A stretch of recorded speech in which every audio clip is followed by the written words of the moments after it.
Yankee is the source of our protection against the Absolute. I must subdue him, or everything we've worked towards is lost. Don't let my form deceive you. I am the one that's been protecting you.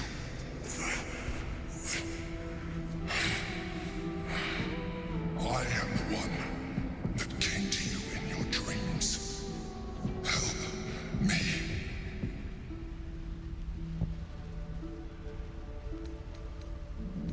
I am the reason you are free. We are more alike than you want to admit. Look past it. I know you don't want to, but you must. Now, help me.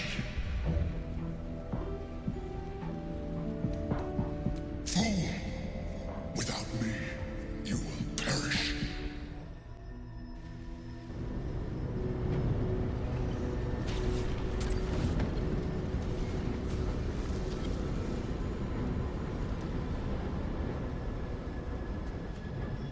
Your reluctance to help nearly cost us everything. You saw reason. Don't look at me like that. I'm a mind flayer, yes. And the one who saved you again. It's obscene to owe my life to a damned geek. No more lies, no more tricks. I will have answers. I was someone once. Someone just like you. An adventurer. I came from Baldur's Gate, though I was never one to be constrained by circumstance. I longed for more.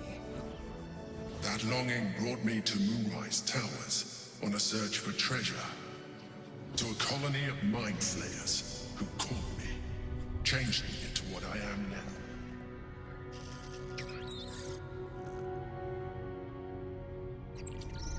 For years, I served the Elder Brain, the one you know as the Absolute.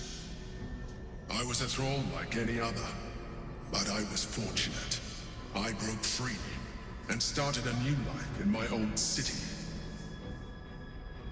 I sustained myself on criminals, unglamorous, but there are plenty of them, rarely missed, and they fueled me while I did my work. I had the good fortune to meet Duke Stillmain.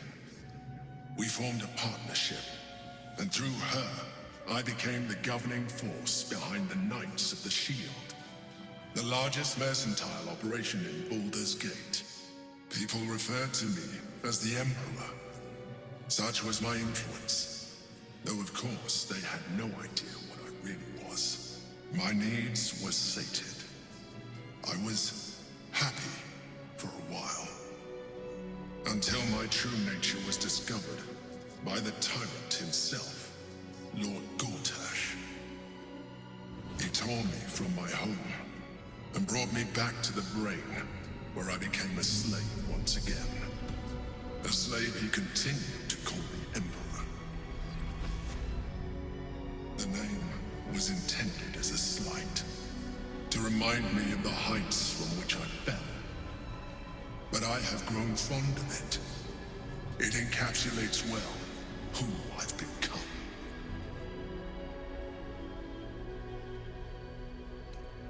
Prince Orpheus, son of the first leader of the Githyanki.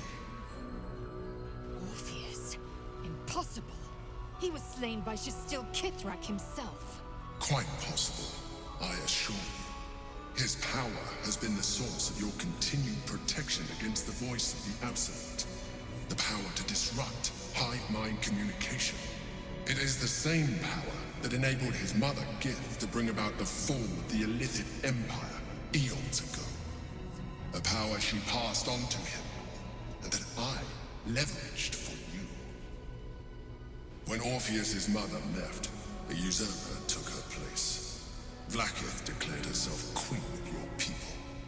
Vlaakith wanted his power, but Orpheus rose against her, and so she sealed him and his honor guard within this prison. Bound by infernal chains, Orpheus could never leave. Bound by duty, his guard never would. They were close to breaking my honor, that prince. And if they had succeeded, we would be lost. I am relieved. You have embraced your potential enough that you could help me eliminate them. Alone, Orpheus will be much easier to control.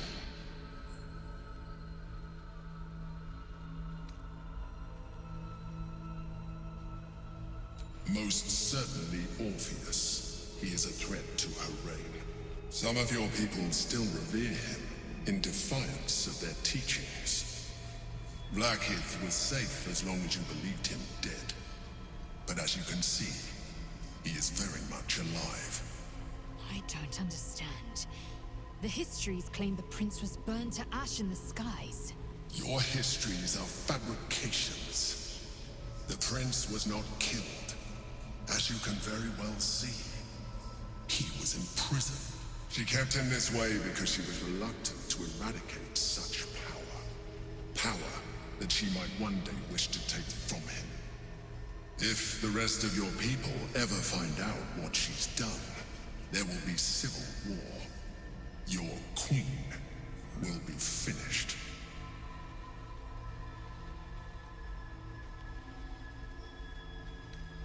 A very good question. One that I have been unable to answer. That Orpheus lives at all is ruinous to Blackheath. She has done everything in her power to keep his existence a secret. That Gortash and the Chosen found out about it. This is impossible to explain.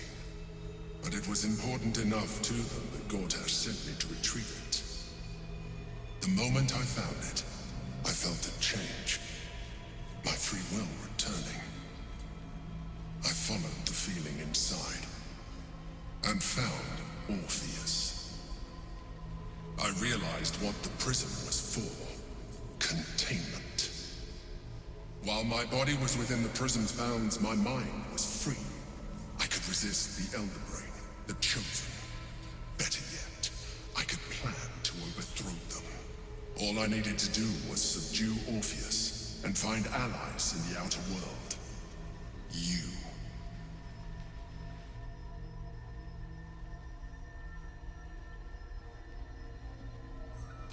That would be a terrible idea.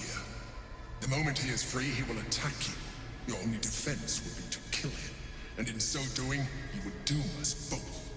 Even though he is subdued, you feel Orpheus's revulsion. A pulsing hatred that cannot be contained. The Emperor is telling the truth. To him, you are just another wretched illithid. You carry a tadpole. As far as Orpheus is concerned, you are already a illithid. A sworn enemy, just like me.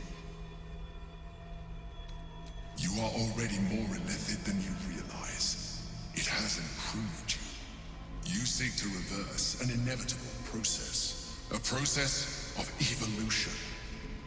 When I first escaped from the Elder Brain, I too railed against the change. But the longer I have inhabited this form, the more it has grown on me. Even if my original body remained intact after I transformed, I would not return to it. Doing so would only impose limitations. As an illithid, I have far surpassed who I ever was before. You, too, should embrace this change.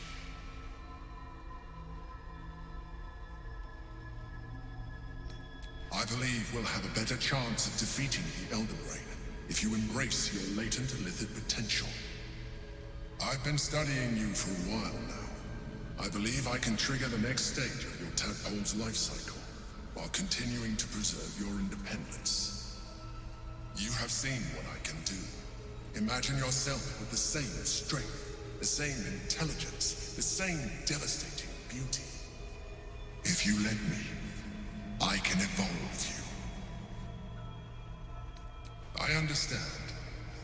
Let us hope then that your present self will be sufficient to deal with 3 gods of death and a giant magically enhanced Elder Brain.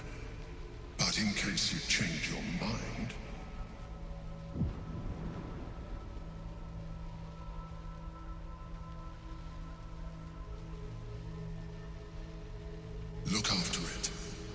Use it when you're ready to evolve. You or your allies. It has vitality enough for you all. But we mustn't lose focus. We need to resume our journey. You heard the Chosen. The brain has gone to the city, and the army marches to follow. We must not let them reach it. We must find the brain, and bring it under our control.